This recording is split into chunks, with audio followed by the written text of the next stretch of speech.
Continuing this morning in Psalm 63, we're going to read verse 5 again and then walk into verse 6.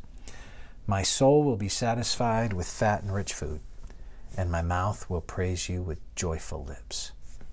When, here's verse 6, when I remember you upon my bed and meditate on you in the watches of the night. That statement, the watches of the night, highlights the length of the night. Let's just think about this for a minute. Have you been there when the nights seem long and hard? You know, this language of the watches of the night, it gives a picture of a long night and reminds me of the fact that the nighttime can also be a time that is equated with fear, a time of darkness, a time of deprivation of soul, a time when you can feel alone and fearful and scared. Think of a child. It's that kind of picture that's given.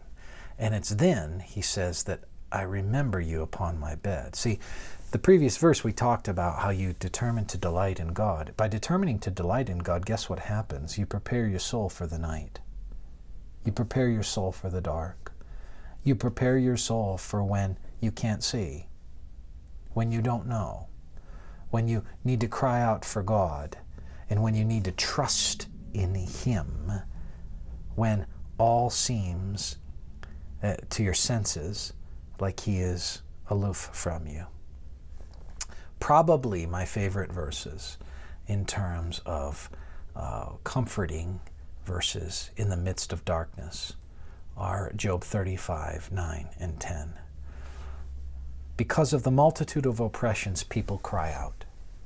They call for help because of the arm of the mighty, but none says, where is God my Maker, who gives songs in the night?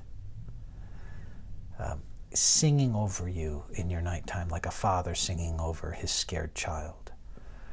See, he says what happens is people get under oppression and they call out. They call for help and they want relief from their oppression.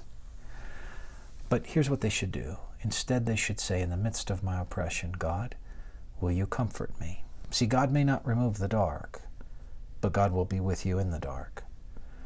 In fact, it's never so dark that He isn't present.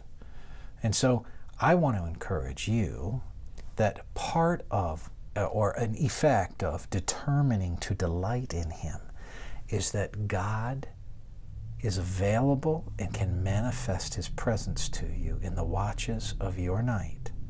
And by determining to delight in Him, what happens is your soul is constituted such that you're ready to turn to God in the midst of your soul's night. I want you to think about that this week, and may the Lord bless you.